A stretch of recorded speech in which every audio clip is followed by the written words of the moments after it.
mám za úlohu položiť vám na konci dve otázky a máme tu nejaké tie drobné ceny, ktoré budeme rozdávať na konci prezentácií, okrem tých hodnotných na konci. Takže dúfam, že ma budete počúvať, lebo to bude zaujímavé, keď nie, tak dúfam, že ma budete počúvať, lebo budú dve otázky na konci. Takže, ešte raz dobré ráno, vítam vás všetkých, ja som strašne rád, že opäť sme pozvaní ako hlavný partner spolu s Data Trend Services, spoločnosť, lebo pre nás je to druhá prezentácia, lebo teraz sme boli prvýkrát v Bratislave, myslím, že není bolo naozaj skvelý, tá účasť bola rovnaká. A ako tu, aj keď musím povedať, že tu naozaj v Košicách vždy som veľmi rád, že dojde strašne veľa ľudí a je tu ten hlad po tých informáciách, preto vždy rád prezentujem. Že by som to skomplikoval, aj som si na výstačke nenapísal radšej moje meno a priezvisko, lebo číta sa to, píše komplikovane, moje meno Vojtech Všu a v spoločnosti Lenovo, už som 15, 16, 17 rokov IBM Lenovo, prestupujem tak postupne, takže preto aj mi rozumiete, nepotrebujete titulky, keď rozprávam. Takže tú slovenčinu myslím, že vám celkom fajn. Mám na starosti tú technologickú časť pre-sales, ale tým, že sme dvaja, tam vzadu je ešte môj kolega v tej oranžovej výstačke v okuliároch, Matúš Košina, ktorý je obchodník. Takže máte tu celé zastúpenie tej datacentrovej divízie za Lenovo a v podstate sústredíme sa na tom portfóliu serverov. No dneska, tým, že Intel ohlasujú nové procesory 6. generácii, tak zobral som to tak, že chcel by som vám trošku poukázať, čo všetko nového Intel vám priniesol v rámci tej 6. generácii Xeonov, hlavne tej performance coreovej a čo za tým ide aj naše nové servery, ktoré sú s tým spojené. Je tam veľmi veľa zaujímavých vecí. Na druhej strane v rámci tej agendy mám tam ešte takú krátkych pár slajdov ohľadom našeho vnímania, ktorým smerom vidíme, čo sa týka systém managementu tohoto portfólia. Máme to pomenované ako Lenovo X-Clarity One, ale to úplne na záver, len si tak poviem a chcel by som možno trošku vyvolať neskôr diskusiu, dúfam, že pri káve bokom, ako vy vnímate správu v vašich datových centiach, ako to monitorujete a či si myslíte, že naozaj tá oblasť, ktorej my momentálne dosť silno investujeme, by sme vedeli nájsť tam nejaký prienik. Takže tá agenda je veľmi stručná, máme cca 25 minút, bajočko plus otázky nakoniec. Dúfam, že veľmi budete teda počúvať, lebo máme tu dve ceny. Dobre, takže začneme od toho Intelu. Čo sa týka Intelu, 24. februára ohlásil Intel Xeon 6. generácii tzv. Performance Core, že by to bolo komplikované, minulý rok v apríli už bola tá rada ohlásená, ale vyslovene pre workloady typu AI, typu HPC, tzv. Efficiency Core, ktoré nie je podporované v rámci virtualizácií. Pre bežné workloady na Slovensku, respektíve pre bežné nasadenia pod VMwareom pre virtualizáciu, až teraz ohlasili tieto nové procesory a opäť prišli s tým extrémne zmeny.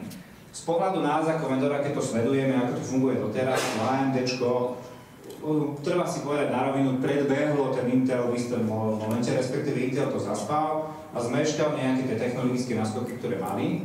Teraz sa snažia to nejakým spôsobom dobehnúť a zmenili opäť aj tú architektúru toho samotného procesora, aj samotný názov. V rámci toho celého chcel som, že by ste si trošku možno s tým procesom zoznamili, lebo ono to do budúcna bude pokračovať v tých istých trendách. Čo sa týka generácie 6. od Intelu, takže čo spravili?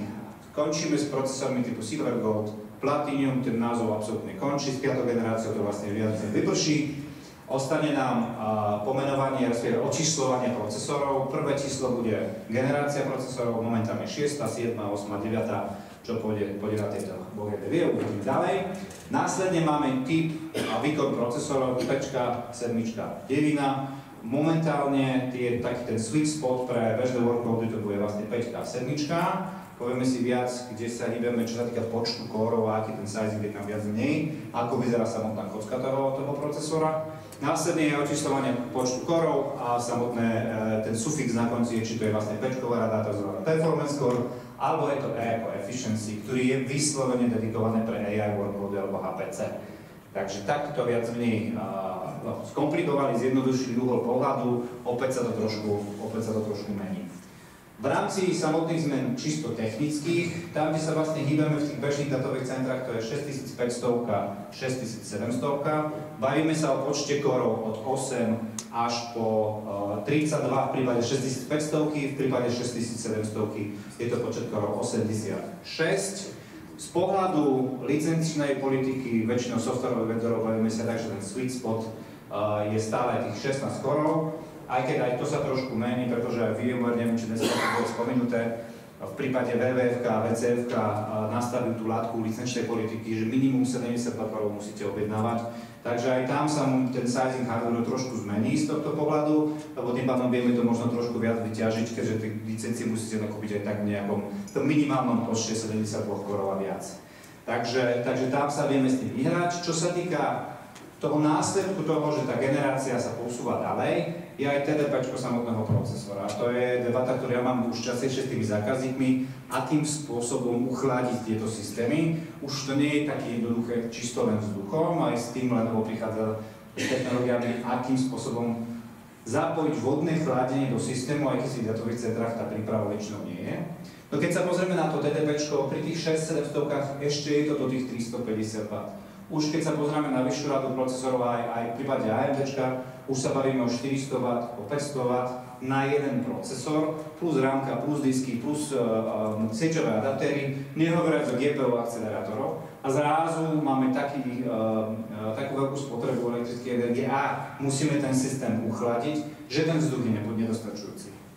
Preto máme aj riešenia, o ktorých si povieme trošku viac za tie následky toho, s čím prichádza v tej 4. generácii tým systémom, kde vlastne vieme už aj adresovať tieto problémy, ktoré vznikajú a naozaj viac a verím tomu, že aj vy už musíte sa nad tým zamyslieť, že v nejakých vízii 2, 3, 4 rokov, že už tým vzduchom čisto to neuchladíme. Tak toto vyzerá vlastne samotná kocka procesora.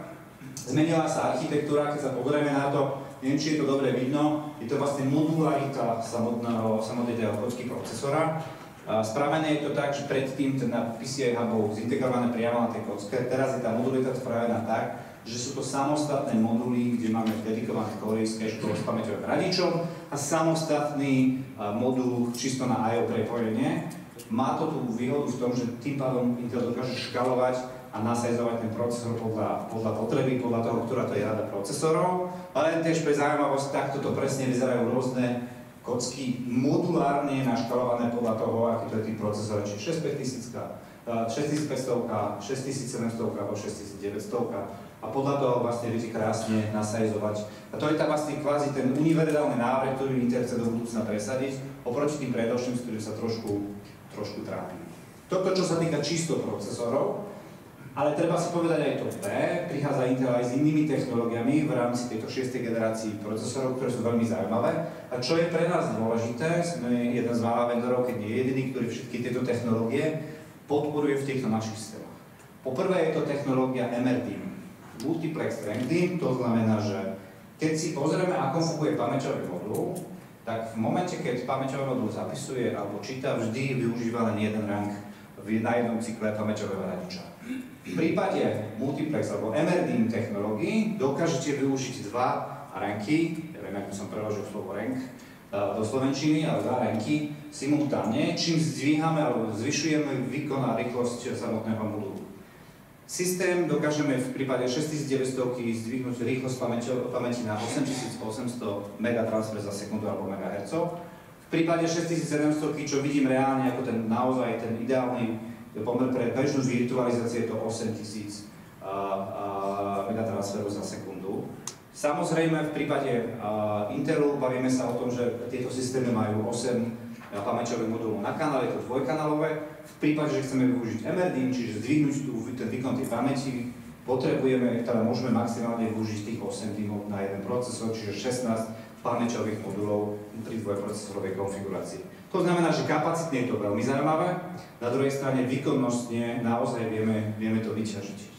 Ja vám potom ukážem, ktoré systémy to podporujú a v podstate sme momentálne z tých nových modelov jediný vendor, ktorý podporuje v našich systémach túto technológiu. Ani jeden z ostatných konkurentov to momentálne nemá, aspoň nemajú to nikde verejne napísané na žiadnych datasheetách, že by túto technológiu podporovali. Takže beriem to ako veľmi veľkú výhodu aj čo sa týka renovov nových systémov. Toto je prvá vec. Druhá vec je CXL technológia. CXL technológia nie je ničím novým. Už bola ohlásená predtým verzia 1.1, ktorá umožňuje rozšírenie pamäti systému pomocou CXL protokolu, respektíve technológií v priestorách, ktoré respektíve pomocou pamäťových modulov nie v DIMM slot, respektíve nie v kasetných rámke. Doteraz sa to moc nevyužívalo, dôvodov je viacero, ale od verzii 2.0, ktorá prichádza teraz, je tam naozaj jedna veľká zmena, kde vy dokážete pridať pamäť k systému, ktorá funguje ako lokálna pamäť priamo pri procesore. Teraz, keď sa pozrieme na to, máme 32 dymov na jednom serveri. Otázka znie, prečo by som to robil, keď mám toľko dymov a väčšina tých konfigurácií, ktoré vidíme u zákazníkov, ani nevyužije plný počet. No, odpoveď je veľmi jednoduchá. Keď si zoberieme, bavíme sa o DDR5 technológii. Pokiaľ máte starý systém, ktorý má DDR4 pamäte, vy dokážete tie staré pamäte zobrať, nainštalovať do našich serverov, využiť CXL technológiu a pomocou Intel Flat Memory modu využiť to ako jeden veľký pool pamäti. Kombinujete DDR5 a DDR4 technológiu ako jeden pool. Procesor to vidí ako jednu lokálnu pamäť. Podľa Intelu ten pokles výkonu je len 3% oproti tomu, ako by sme to mali osadené kompletne všetky dymy DDR5-kami. Toto je samozrejme nejak umelo natestované, nevidel som v reálnom nasledení zatiaľ tejto technológie, lebo je to relatívne nové. Ale samotná tá myšlienka, toto už som preberal na viacerých konferenciách s zákazníkmi, kde mám starý systém. Nebudem ho vyhadzovať, mám tam DDR4 pamäte, pamäte sa dneska relatívne drahé, sú dôležité z pohľadu virtualizácií a dokážete takýmto spôsobom zutilizovať to v rámci systému. Tá technológia vám to umožňuje, naše systémy to podporujú. Pre zaujímavosť, tie pamäťové moduly sa inštalujú vpredu, jak je vlastne formát diskov, tam je špeciálny modul, do ktorého to nainštalujete pomocou PCI, zbernici sa to zapája priamo na procesor a ten systém vlastne to vyprezentuje procesor ako jeden veľký pool pamäti. A myslím si, že naozaj to tiež je veľmi zaujímavá technológia, ktorá z pohľadu do budúcna aj šetrí vám nejaké náklady, keď plánujete obnovu systémov. Takže ešte raz, a opäť zdôrazním, sme jediný vendor, ktorý to momentálne podporuje v týchto systémach. Keď konfigurujete, neviem, či poznáte naše konfigurátory, keď konfigurujete náš systém, tak tam krásne ten guide je nastavený tak, že vyklikáte si pamäť, a v rámci tých pamäti nastavíte, že či chcete to CXL mať tam nasadenú alebo nie a ďalej sa nastavuje, či tú pamäť budete kupovať od nás, alebo máte niečo existujúce. Takže toto sú také dve hlavné novinky technologické, ktoré Intel priniesol, ktoré sú plnohodnotne podporované v našich systémoch. Čo sa týka samotného výkonu, ja to verím tak trošku marketingový slajd, ale Intel tvrdí a slúbujú sa kolegmi, ktorí robí pre Intel, že spomíname to, že robili nejaké testovanie virtuálnych mašín, kde mali sme 16 virtuálnych procesorov versus AMD-čkový box a vychádza im, že ten nárast výkonu naozaj pri niektorých aplikáciách je ono tak 1,8, pri takých bežných menších aplikáciách akože naozaj sa tvária, že preskočili konečne to AMD-čko. Mňa najviac na tom slajde trápi to, že porovnáme 64-korový AMD-čko versus 96-korový Intel v najväčšej konfigurácii. Ja som si úplne istý, či naozaj je to tak. Ja si myslím, že ono pri bežných nasadeniach ten výkon procesora je tak postačujúci. Tá pamäť je kritická. Tam je to naozaj väčšinou ten deficit toho, ktorý vidíme u tých zákazníkov. Takže si myslím, že spojenie tých dvoch technológií, o ktorých som spomínal, tam naozaj vidím tú najväčšiu pridanú hodnotu týchto systémov, kde AMD vôbec ani takúto technológiu momentálne nemá. Dobre, a čo sa týka našich systémov, čiže to je to B, máme Intel, máme nové procesory, máme nové technológie. Čo s tým ide robiť Lenovo? No my sme si povedali, že samozrejme, už keď bol v apríli ohlásený Ečková rada procesorov, sme si povedali OK, ideme trošku prekopať aj našu infraštruktúru, skúsme sa pozrieť na to, ako by sme mali to trošku pomeniť z pohľadu otvorenosti na rôzne systémy a skúsme to podporovať nejaké nové technológie v rámci toho. V4-kové portfolio systém bolo posilnené hlavne dvoma modelmi, ktoré sú pre nás najdôležitejšie, a to sú jednoučková 630 a dvojúčková 650, plus vidíme obrovský dopyt a trend samozrejme po systémach, ktoré podporujú grafické akcelerátory. Umelá inteligencia, ML-ko, strojové učenie, to všetko okolo toho vyžiadava tú grafickú akceleráciu. Takže v rámci toho máme ohlásené dva nové systémy, ktoré sú v podstate takou malou zmenou oproti bežným klasickým systémam. Tá architektúra je veľmi podobná, ale podporujú vodochladený systém, podporuje viac grafických kariet, ja vám za chvíľu ukážem. Nebudeme sa sústrediť na tom, že spravíme trošku redesign, akože vyzerá to naozaj, začína to vyzerať pekne, musím povedať, že tie systémy sú veľmi zaujímavé, ale sústredíme sa na technikáliach. Nechcem, že by ste pozerali túto tabuľku, chcel som len ukázať také dôležité body. 630 V4 to je absolútny bestseller, čo sa týka systému, ja tomu hovorím, nikto to od nás nemá rád, ale ja tomu hovorím, to sú také pizza boxy servery, áno, jednoučkové, naskladané na seba. Keď sa pozrieme z najdôležitejších informácií, ktoré sú tu, poprvé, M2 disky, to je bežný problém servisovania, sú hot-swapové, konfigurovateľné buď spredu alebo zozadu, pekný modulík, kde vlastne viete tie dva malé M2 disky nasadiť, nainštalovať hardwareové RAID 1, buď odservisujete spredu, buď odservisujete vzadu podľa toho, jak sa to nakonfiguruje. Stále je možnosť inštalácií vnútri, ale z pohľadu bežnej virtualizácie, kde potrebujeme dva rozumné NVMe disky na budovanie toho hypervisora, tak toto je naozaj celkom dobrá zmena. Dobehávame trošku konkurenciu, tu si treba priznať, pretože máme dva OCT porty v rámci systému, to znamená, viete mať v podstate onboardové dve karty, quad-portové alebo dual-portové vzadu systému, bez toho, že by sme obsledovali PCI sloty. To ešte je taká dôležitá zmena. Podporujeme, jak som spomínal, aj MRDIMM, aj CXL technológiu, aj v tých jednoučkových systémoch. A taká asi najväčšia zmena v tom všetkom je samotný systém management, kde podporujeme otvorený štandard OpenBMC.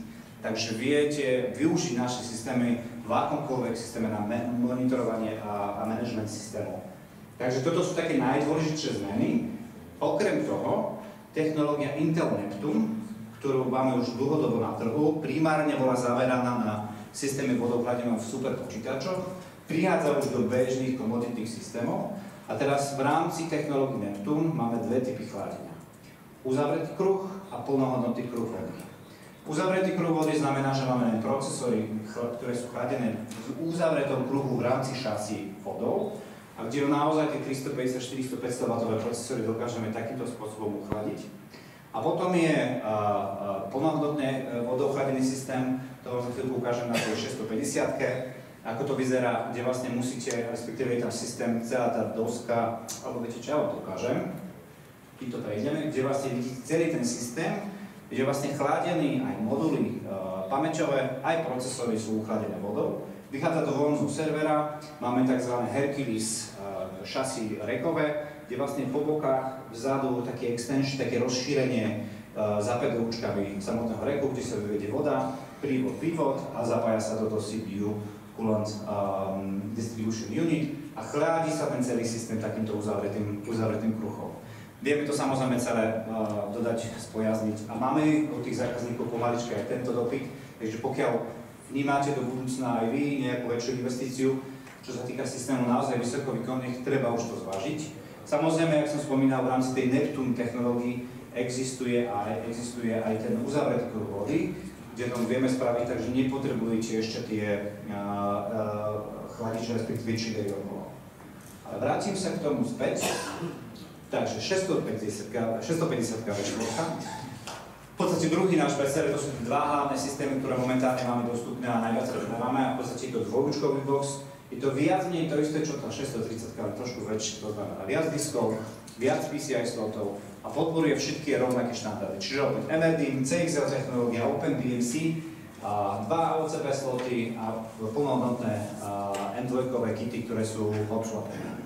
V rámci toho, pre zaujímavosť ešte, vieme aj vpredu doinštalovať ďalšie PCI sloty a to primárne pre GPU akcelerátory. V prípade, že chcete naozaj v bežnom systéme GPU akcelerátory, tak v tomto systéme sa toho zmestí relatívne veľa, ale Lenovo sa rozhodlo, že zoberieme boxy, ktoré máme, pomenujeme veľmi nešikovne Ačkom, aj keď myslím, že malo to byť kvázi AI, ale vyšlo z toho tak, že všetky GPU systémy končia na posledné písmeno A na konci systému, takže 650A, 680A, 780A, tie všetky Ačkové systémy sú pripravené na GPU akcelerátory. Toto je ten istý server, ktorý ste videli pred chvíľkou, ale vyslovene pre AI workload, respektíve pre workload, ktorý vyžiadava GPU akcelerátory. Do tohto systému dokážeme zmestiť buď 8 grafických kariet typu, myslím si, že to sú L4 od NVIDIA, alebo 4 plnohodnotné H200, ktoré vieme zmestiť do dvojúčkového boxu. Stále ešte vzduchom chladený, aj keď silno doporúčam tu už zvážiť a riešiť aspoň v nejakom hybridnom režime to vodochladený systém. A toto je v podstate, ešte raz, spomínam to všetko to isté, len je to prispôsobené na to, že tie GPU karty tam dokážete zmestiť vo väčšom počte. Takže pokiaľ už teraz rozmýšľate nad nejakou generatívnou AI v rámci svojho centra, nejaký úvod, nejaký model chcete nasadiť, úvodne toto sú skvelé systémy na tento typ nasadenia. Máme na to celý aj stack spolu s spoločnosťou Nvidia, kde viete vlastne mať od nás kompletne celý stack. Ale keby ste potrebovali ešte väčší výkon, tak máme takýchto bombardiakov, ktorí sú naozaj veľký systém, kde dokážete tam zmestiť 8 takýchto GPU karet, H100, H200, od AMD Tierce karty MI300X a do budúcna 325, 355. To všetko vlastne je dostupné tu. To je posledný čisto vzduchom chladený systém. A máme rovnakú verziu vodou chladeného systému, kde vlastne chladí sa vodou CPU a GPU, ostatné je vzduchom dochladzované, kde vlastne vieme pokryť naozaj asi viac menej všetky potreby, ktoré sú v rámci GPU akcelerátorov. Takže toto sú tie hlavné systémy, máme ešte chvíľku času. Dobre, teraz. V poslednom rade by som chcel ešte tak len zdôrazniť, ako som hovoril, máme nejakú víziu, kde do budúcna by sme chceli smerovať našu technológiu, čo sa týka systém managementu. Tým, že mám tu čest a som bol v IBM od 2006 roku, potom sme prestúpili do Lenova, tak mal som tu čest prežiť si všetky tieto systémy, ktoré tu vidíte, čiže IBM System Director. Tí, ktorí tu poznajú, tak bol to systém, ktorým sme sa všetci trápili aj u nás na strane vendora, v IBM, aj v Lenove potom. Ako náhle sme prestúpili do Lenova v 2015 2016 roku, Lenovo povedal, že s takýmto toolom sa nedá pracovať, že bola to pravda, bohužiaľ nebol to úplne ideálny tool. Prišli sme s portfóliou X-Clarity systémov, teraz X-Clarity controller, je samotný servisný procesor, X-Clarity administrátor. X-Clarity administrátor je tool, ktorým viete zmanažovať viaceré systémy, väčšinou je to tool, ktorý neplatíte, až na zopár menších featureov podľa toho, že aké máte nasadenia. Keď sa pozrieme na to na oči gole, máme tých toolov zrazu veľa a nedokázali sme to nejakým spôsobom integrovať do jedného systému. Veľa z zákazníkov, a predpokladám, že aj vy ani neviete, že veľa z tých toolov máme dostupných. Tým, že ich strašne veľa, každý je na nejaký účel. Vico je pre superpočítače. Máme to orchestrátor, ktorým spájate viacero X-Clarity administrátorov. Je k tomu lifecycle manager, ktorým viete automatizovať update firmwareov pod VMwareom, pod virtualizačnou platformou. Máme servisný portál, kde viete automatizovať nejaké updaty firmov. To všetko je niekde tam dostupné, ale málo kto z toho reálne využíva. Preto Lenovo si povedalo, že skúsime spraviť jeden tool, ktorý by mal to pokryť celé a už vy si poviete, ktorú z tých funkcionálít reálne potrebujete a tu si naimplementujete. Volá sa to X-Clarity One. Momentálne dostupné asi viac menej pol roka. Tool, ktorý spája nielen to samotný management on-premise u vás, vaša databáza centra, ale umožňuje vám aj spraviť to, že keď pôjdete za chalami z Data Services a poviete, ja na to nemám kapacity, ja na to nemám ľudí, servisujte mi to, starajte sa mi o to, tak oni dokážu vám zo svojej lokácie alebo centrálne vám to celé správovať. Funguje to takýmto spôsobom, že dodávame pre jednotlivé datové centrá, tzv. X-Clarity Management Hub, ktorý v podstate vám manažuje celé prostredie, ktoré si poviete a jedným fúzom alebo jedným pripojením sa pripája tam, kde potrebujete. Bude to čisto on-prem aj to v rámci vašej organizácii, takže to uzavreté, môžete dať dvom chalanom do Data Services, ktorý vám to budú spravovať. Vieme to robiť my na diaľku ako Lenovo, kde máte vlastne cloudovú službu od nás, ktorým my vieme nejakým spôsobom manažovať, management as a service. Tých možností je strašne veľa. Najviac zákazníkov vzhľadom na bezpečnosť preferuje tú on-prem, čisto on-prem implementáciu, či si vlastne to spojazné len čisto pre svoje potreby, ale tých možností implementácie je veľa. Teraz, čo je ten samotný X-Clarity One? Je tam nejaká vízia toho, že chceli by sme, že by to bol tool, v tomto momente je to hlavný nástroj na manažovanie, správovanie hardwareových prvkov toho systému, čo máme. To znamená vyslovene lifecycle manager, nejaký firmware update, centrálne úložisko pre tie firmwary, bezpečnostné záplaty, ale už sa implementuje do toho nejaké AI-ko. Tak viac menej asi všade. Máme v tom celom systéme už v prvom ohlásený systém tzv. Predictive analýzy, kde vlastne je model natrénovaný na základe 5-6 ročných dát servisných z našich zdrojov, kde vlastne vieme analyzovať a v reálnom čase vám vyskočí, ono to funguje tak, že administrátor sa prihlasí, vyskočí mu okno, že pravdepodobne podľa našej analýzy a prostredie AI vás upozorní, že do mesiaca alebo dvoch vám pokazí sa tento tým, či chcete ho objednať. Kliknite áno a automaticky pôjde request na support a príde vám vymenený pamäťový modul. Alebo disk, alebo čokoľvek iné v rámci toho. Tá vízia je toho, že mali by sme pokrývať viac menej všetky komponenty do budúcna takýmto spôsobom proaktívne analyzovať a vyhodnotiť ešte predtým, ak samotný hardware vypadne alebo bude tam nejaká porucha. V tomto momente robíme to takýmto spôsobom, že na každej kvartálnej báze je nejaký inkrement a ďalšie funkcionality pridané. Teraz bohužiaľ tieto ďalšie sú confidential, ale keď budete mať záujem bokom, môžeme si pripraviť ukázy, ja vám ukážem, čo všetko ešte tam príde.